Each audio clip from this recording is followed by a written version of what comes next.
everyone, welcome back to the Weekly Bees for another episode, and today we're going to discuss, what I'd like to discuss is why are some organisations more resilient in harder or difficult times than others. And I suppose it comes down to simply an OD type of question, an organisational development question, and I've got three primary areas of focus that I think give some indication as to why organisations are a little bit more resilient during tougher times. First is redundancy is not necessarily a waste. And that's interesting because most consultants out there pretty much bank their dollar and their billings on the fact of just getting rid of redundancy and then having a lean machine and Six Sigma and all this sort of stuff. So in lean management, we're taught to cut slack out. But in terms of resilient organisations, they actually keep strategic slack in the organisation. What do I mean by strategic slack? So there's a few levers for strategic slack. One is maybe just extra time in delivering work. It's cross-trained people, so people who can take on a number of different roles and responsibilities where required.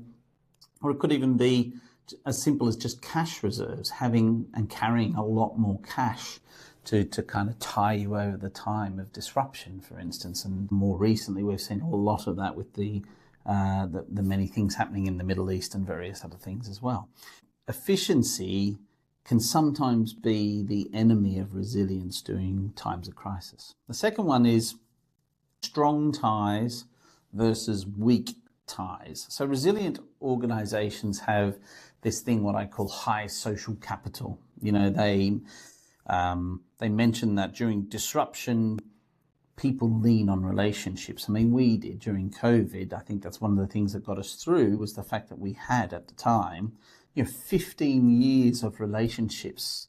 We'd invested years and years in getting relationships with organizations. And we leaned on that to say, if you don't help us during this time as much as we help you during this time, we could both be out of business. So I think during that time, if your culture is just purely transactional, you need to change that. You need to get this whole thing of stronger ties and increasing your social capital. Finally, distributed authority.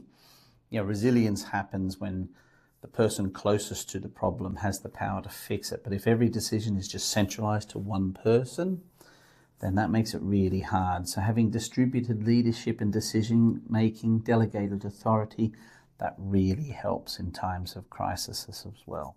So we'd love to hear any other levers that you think help those organizations that do well in times of crisis. And see you next time on the Weekly Bees.